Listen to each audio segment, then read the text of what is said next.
Okay, today is November 8th, 2024, and I thought I would do a short video and show what I've got going on in the greenhouse.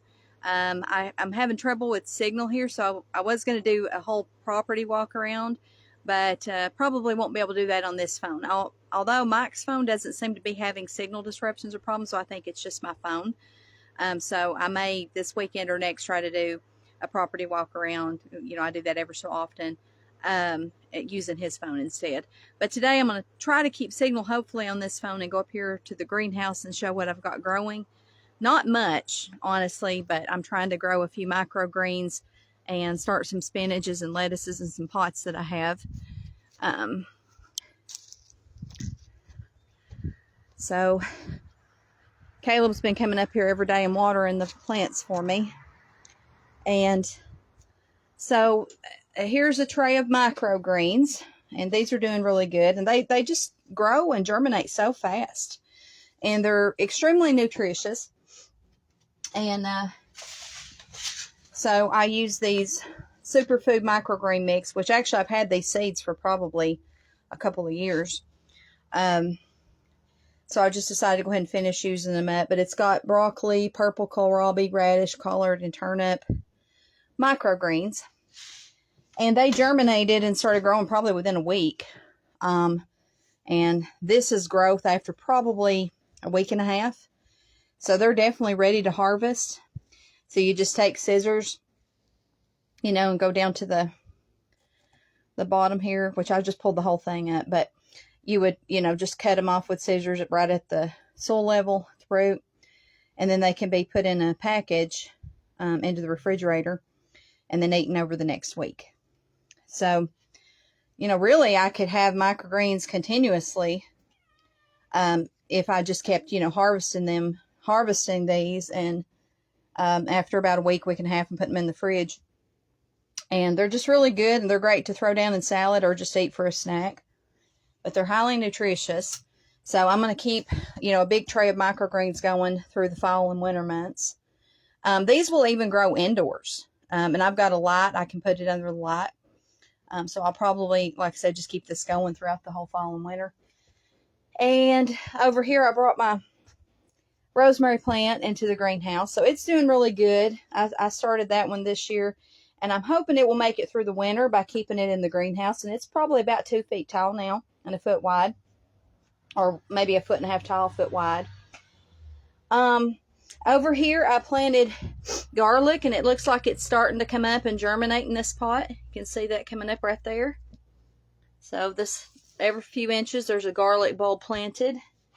And I've got another pot over here with garlic in it. I don't think it's germinated yet. And then over here, I've got some, I believe this is spinach that's coming up and starting to grow and germinate. It's germinated and starting to grow. And this is also spinach, pot of spinach. Most of this is spinach. That's spinach. I think these might be lettuces. Yeah, all these are lettuces right here, I believe. No, that might be spinach too. Some of these are lettuces, some are spinach. And then I'll be transplanting. I'll probably transplant the spinaches out into a garden bed and I've got a cold frame. I've got a cold frame that we built few years ago, and so I can sit that over top of one of my 4 foot by 8 foot beds, and I can transplant these lettuces into that bed, and then also sow some additional plants, and you know, keep that going through the fall and part of the winter. So I'm gonna have to clean up my cold frame first and clean out a raised bed and amend it a little bit, and you know, get that set up. So that'll be kind of fun, you know, and not growing a lot, but it's still a little bit fun, you know, to do a few pots and a cold frame a bed, you know, through the fall and winter months, and keep something growing.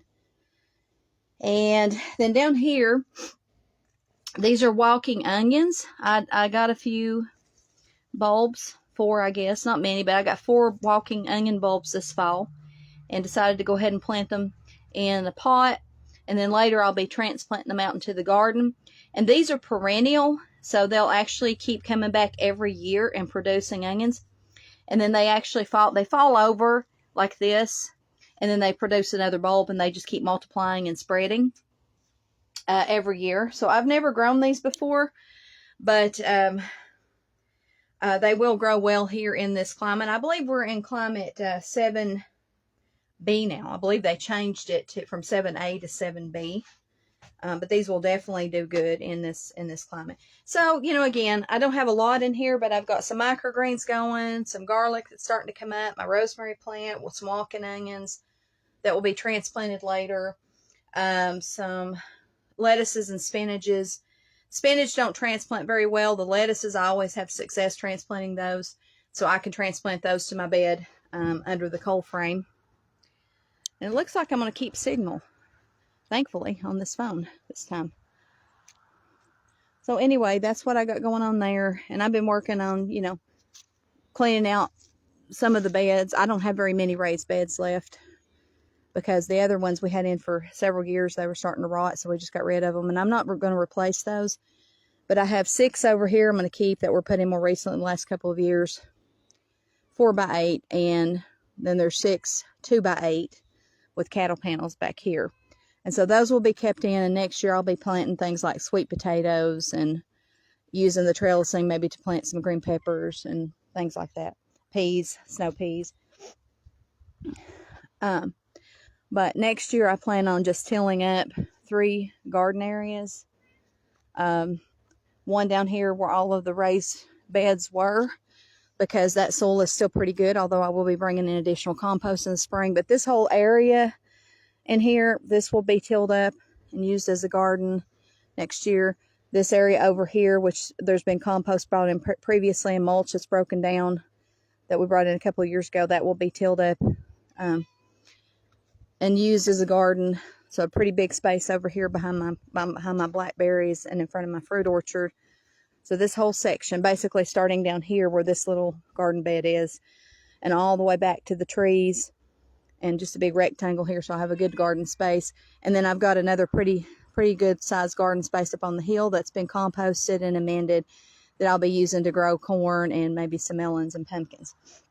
So those will be my growing areas next year, plus these few raised beds that are left in. And then of course I'll have to maintain and manage my orchard. I've got 16 trees right now in my fruit orchard.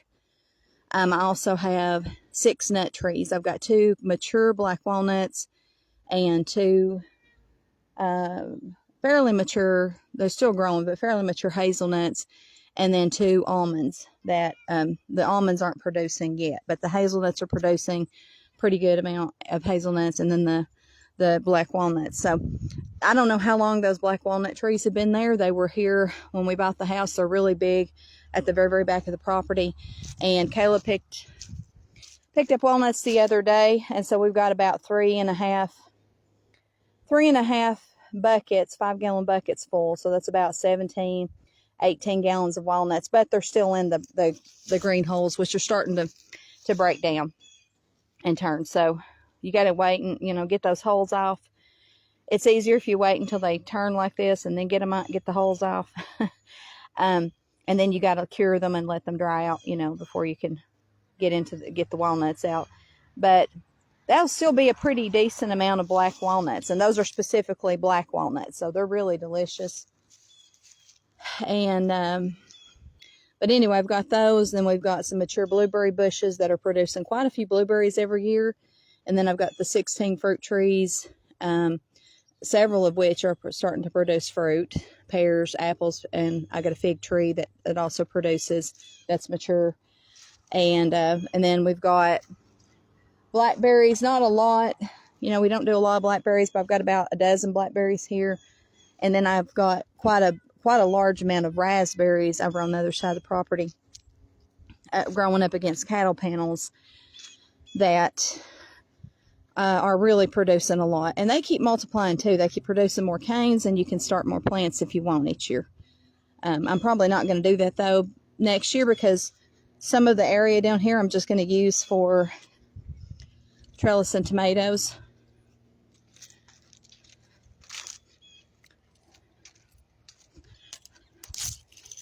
So I've got enough space, I believe, for about 15 or 16 tomatoes to be trellised on either side of the raspberries on the cattle panels. And then I'll be growing more tomatoes back in my other garden areas. But one thing I have to do this fall is prune these down and trellis them. And then we also have grapes. I've got 9 grapevines that should be producing grapes next year. There was a few bunches on there this year. Usually it takes at least 3 years before you start getting grapes. And next year we should be able to harvest all the grapes that are coming on those grapevines up there. And I plan on using those to make juice. And then canning the juice and also making grape jelly. So that's what those are being grown for specifically. Some for fresh eating, and then the rest will be juiced and made into canned shelf-stable grape juice and grape jelly. So that's basically it. I'm not growing strawberries anymore. I just didn't want to keep that up. I'm just going to be getting my frozen strawberries from Missouri Standard, you know, and because basically all we use strawberries for is for smoothies and homemade strawberry jam. That's really the only way we eat them. Maybe, you know, maybe during the summer I might have a strawberry pie, strawberry shortcake, but we don't eat that often. So I'm just going to be getting all of my strawberries from Missouri Standard, frozen, already packaged and frozen, ready to be made into jam and canned, or taken out of the freezer and made into smoothies. But everything, you know, a lot of the other fruits I am growing, like the blueberries. Well, I grow enough blueberries for us for the entire year. And then the same thing with our blackberries. We don't eat a lot of blackberries, but we get enough for a few pies. And the grapes, I'm hoping to get enough grapes eventually so they don't have to buy any grape juice or any grape jellies, just completely be self-sufficient with that. And same thing with apples, although we will still be buying fresh apples, you know, through other parts of the year where they're not being eaten fresh from the orchard.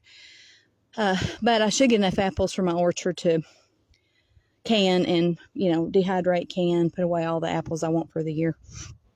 Same thing with the pears, other fruits that we're growing. So anyway, that's about it. Those are my gardening plans for next year, and I'm just going to be, you know, growing as many vegetables as I can in these spaces, planted out really carefully, as well as herbs and some flowers, especially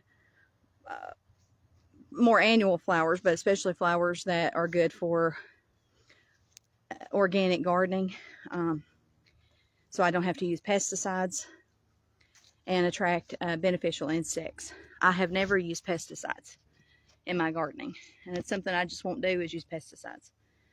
So that's about it. I guess I'll walk around. I think I've still got signal. Looks like I do. So we still got quite a bit of work to do outside. Mike and I are going to be cutting back this brush. We'll do a big brush burn later. I got some cleanup to do up there in the woods. I got to clean up my raised beds. I need to bring in a truckload of raised bed soil or compost to fill in, put some in these beds, and then bring in a truckload of compost, put around my fruit trees, my berries, and my grapes. And then also we're going to be building a deep center block potato bed. I've already got the center blocks. And Mike's going to help me with that this fall, and we're going to bring in another truckload of soil to put into that bed this month or next month. And I'm still working on, you know, getting the leaves up as they come down. And what else? Over the winter, I'll have to prune everything, all the fruit trees, berries, bushes, ornamental trees, etc. I prune everything. And what else? I've got to pressure wash my back porch and restain it this month. And I think we've got just about everything else done. I don't think besides that, I think we've about finished everything else. And then also pruning the brambles and the grapes and trellising those. I have to do that. Yeah. That's really what's left outside. We've got a lot done. Caleb has helped with it some too, but that's what I have left. And then come spring, you know, I'll do, well, before spring, I'll have to do some indoor seed starting, garden planting. And then I usually start planting about March for the cool season crops, spring crops. And so I'll be tilling up these garden spaces at that time in March, and then bringing in truckloads of compost for the gardens I'm tilling up, and then get started planting. And so that'll be the biggest thing I've got to do in March. And then, you know, usually start transplanting things that I seed started indoors in January or February. And then that continues into April, and then also part of May, first half of May. So the majority of my seed starting, transplanting, or direct seed sowing usually is between March and the middle of May. And then sometimes I grow a fall garden, and if I do, you know, I sometimes start indoor plants over the summer for transplanting out into the garden in the fall, and then usually plant, if I do a fall garden, plant around August or September, depending on, you plant in accordance to the weather, and also what kind of plant you're putting in. It's a little bit more difficult to direct seed sow in the fall around here, especially if you have really hot temperatures, because it just won't germinate properly. So the best bet I have found is to start seeds indoors, unless it's something like greens, for example, that, you know, can easily be sown later in the summer after it cools down, or in the fall.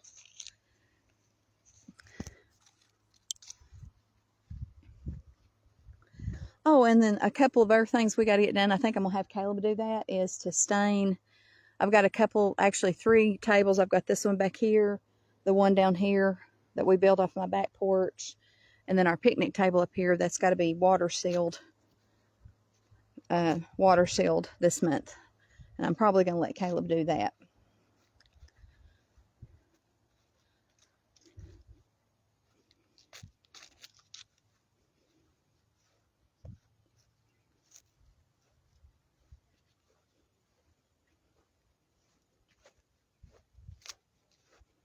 We've already got a big brush pile up here started, but there's going to be a lot more to add to it.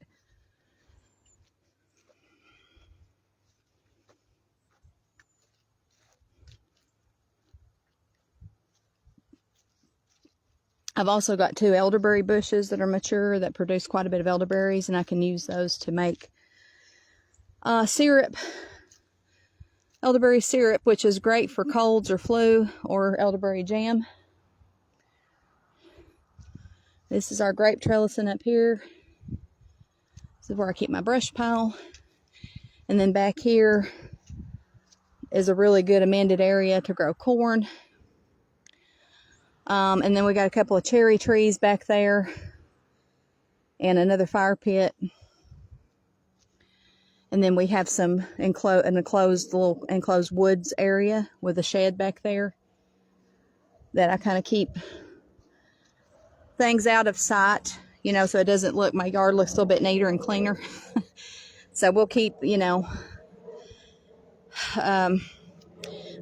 bags of, if we need sand or peat moss or, you know, just various things like that, it's all kept back there.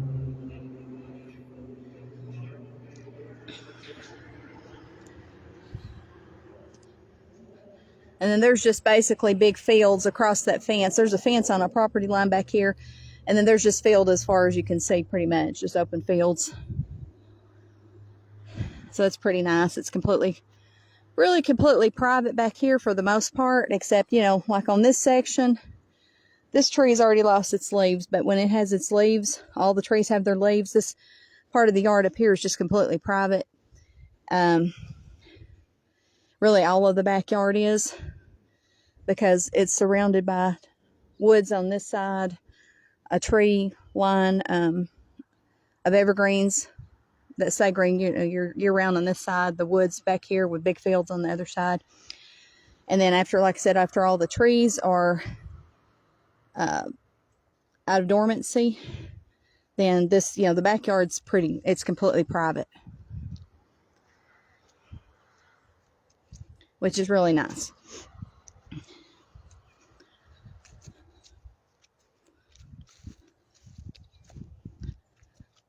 And it didn't used to be that way, because there was none. I planted all of these trees. None of these trees were here. So I personally planted every one of these trees back here. Even that one right there. That's an ornamental. That's a crepe myrtle. It's got pretty big. It's about 15 feet. I'd say 15 feet tall now. The only tree at all, anywhere, any plant, any tree at all on this property was that one right there. That mulberry. Except for all those trees back there in the back and over there to the side, the bigger ones that have been there for many, many years or decades. Because every other place on this property was completely, it was just all it was yard. There was nothing here. In fact, there wasn't even grass when we bought the house. Most of the front yard still had straw, and the grass was germinated because it was brand new construction. There was nothing.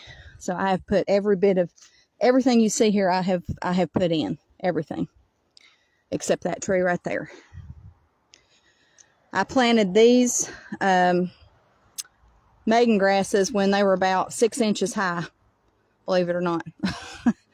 They were little. Look how big they are now. They're huge, and they've spread. They've just done really good every year. And this has beautiful purple flowers on it in the month of May. This is called a wisteria. I put that in when it was about a foot tall, and I've just maintained it every year. Over here is a snowball bush. That's what I call it anyway. I think it's called the snowball bush. It's a type of hydrangea. It's probably about 10 feet tall now, but it has these, it's really, really big, and it's got these beautiful big, snow, like hydrangea, like white snowballs on it. And I got a rose bush over here. Here's my fig tree. Here's my mature blueberries that I put in when they were like 6 inches tall several years ago. And they just produce an incredible amount of blueberries. I mean, we get more blueberries than we know what to do with. I mean, like a lot of blueberries. So we just, can them, just put them in the freezer. I've just got a ton of blueberries right now in the freezers and on the shelves. And of course, I've put in the garden areas, any infrastructure here on the property we put in ourselves. We've never hired anybody to do anything. We've done everything ourselves. The sheds we put in, we put that shed together down there. We built this table. We constructed the greenhouse and constructed the deck. We constructed the raised beds, that table back there, everything, the grape trellises, the shed in the woods, we built that. We've never hired anybody for anything since we've lived here, I think, except to pump the septic tank. I think that's it. So we've done every bit of the work ourselves, whether it was home maintenance or landscaping. I put in this willow tree when it was about 2 feet tall. Now look how big it is now. It's pretty big. Beautiful too. You can't tell it right now, but it's just really gorgeous in the spring and summer. Beautiful big willow tree. Look at all these Megan grasses over here. It's just amazing to me how that you can put something in it so small, and if you'll just you take care of it properly and you're patient and you wait, how much growth can occur. Look at all that. See, look at all that. Those were 6 inches tall when I put them in. Okay. Look at that. How about that? And then I've got some barberry bushes back here. I've got a bed of mint down here. I've had a lot more things in over the years than what's on the property now. I used to have a big cottage garden that had, a lot of flowers in it, but it was just got to be too much to maintain. I had to take that out. I put in all the raspberries, and I maintain the raspberries and the blackberries. I mean, pretty much everything. Mike, however, I'm the gardener. Mike is not the gardener. I'm the gardener. I'm the landscaper. But with that said, I would not have been able to do any of this without Mike, because, he's helped put in the infrastructure. He built the sheds. He put in he drove the stakes in the ground, the T-posts, helped me put the cattle panels up. him and I both constructed the raised beds and built the tables, and he and I, you know, built the little deck that the greenhouse sits on, and we constructed the greenhouse out of a box. Okay, out of a box kit. It took us like 8 hours, but we got it done, and it's been up for about 2 or 3 years now, and it holds up good even in strong winds, and it works really good, you know, as a little greenhouse. I think it was $600. Believe it or not, I think it was like $600 or $700, and I think it cost us $200 for the deck at that time to build the material. So I think we did the whole greenhouse for about $800, and then these shelves, all the shelves in here, I'm going to say about $1,000, including the shelves, the decking, the greenhouse, everything was about $1,000. And it's an 8x10 greenhouse.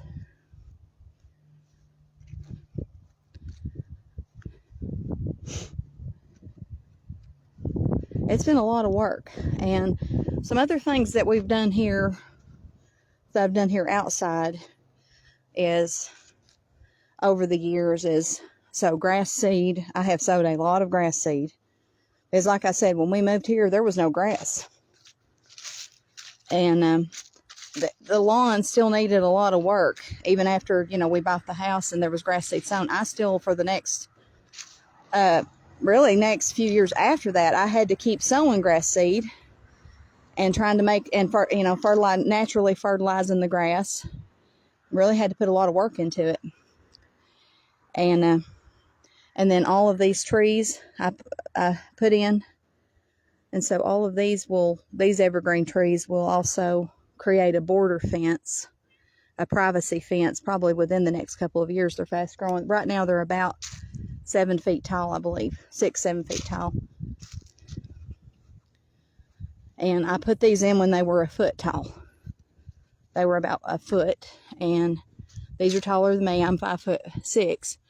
So yeah, these are about, I'd say about 6.5 feet right now. They've grown a lot, and they've done really, I think they're doing pretty good. I put this evergreen tree in over here, planted it when it was about 2 feet tall. It's huge now. Look at that.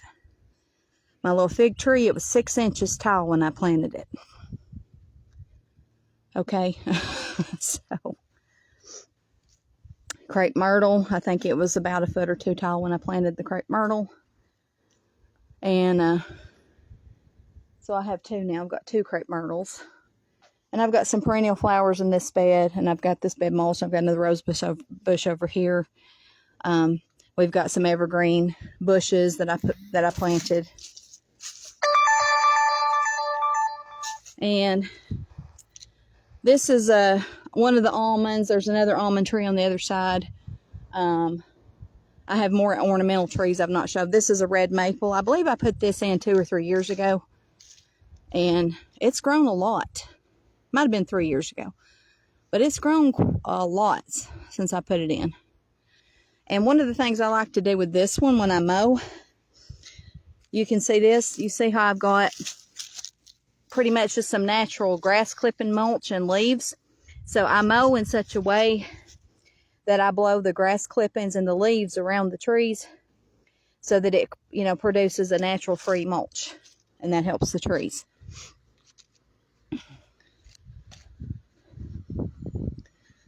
But anyway, we've got some, you know, these bushes I put in over here, and we need to trim those pretty soon with some electric hedge trimmers.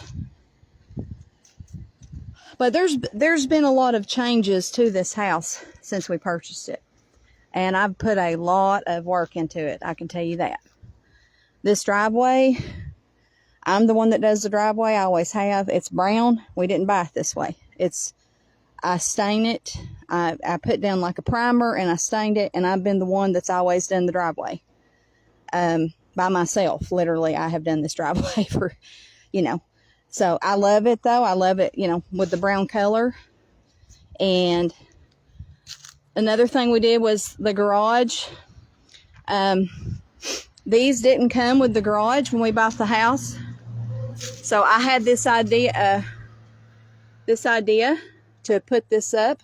You see, basically, you can buy these and they look like windows. They're really file windows. It's not a window that actually looks into the garage. It's just for decoration. But you can buy these to attach to your garage and screw them on, and then it looks like your garage has windows at the top. And it just makes it look a lot better. And same thing here. I put these on. So I basically, and the handles here, I put these on. So the garage door when we bought the house was just, you know, just a plain beige garage door. And so I bought these windows and installed them, the handles, these things on the sides. And so it just makes it look a whole lot better. And then I also bought that star and stained it and put it above the garage. See, don't that look nice? And so I really, you know, improved the look of the front of the garage, because it was just completely plain beige, nothing else. And also the trim, that was not there when we bought the house. So the dark brown trim that you see, even up here, believe it or not, I got up on a tall ladder and did that, okay? All of that trim that's in dark brown, I painted, okay? And same thing over here. That post was painted brown in dark brown trim. I painted these shutters the same color. I painted all of the trim. I even painted the gutters. That's why the gutters look like they're copper gutters, because I used Rust-Oleum copper paint, which also helps keep rust off of your gutters, by the way, and it gives it a nice copper finish. Makes it look like you got copper gutters, even though those are not actually copper gutters. So I did all of that work. I've done, you know, obviously the bed here, and I also painted the front porch door. That was also just a plain beige door, and I painted it a bright red color with using paint that's specifically made for doors. Okay, I put this bed in right here. I did have hostas in and some other plants. I'm gonna actually get some more hostas. The other ones I had didn't do as good, but that's probably what I'm gonna put in there to keep the weeds out, and it just looks nice. But it's got, you know, landscape fabric down, and then the rocks on top. Okay, so there's no weeds, hardly any weeds that come up whatsoever. We put this in 1 year ago. And then I put these border rocks around the edges. And then probably next spring I'm going to put hostas into that section. So that's some of the, you know, work I've done to the front of the house to make it look a little bit nicer. And also, like I said, stain the driveway brown. It just made it look a whole lot nicer. In my opinion, you know, versus just having a plain white driveway and plain beige front of the house. And I also I've painted the window. So that window was painted with a nice, you know, just a nice bright white color on this side. And then, you know, on the back part of the house, I also painted the door red and stained the back porch. So that's some of the work I've done on the outside. And we've also built, you know, we built a table, that big table down there that's being used as a picnic. Well, a table that when we grill, we can put food on. I also use it as my potting table one of my potting tables when I'm potting up plants. And then we also use it when we're woodworking, almost like a sawhorse. And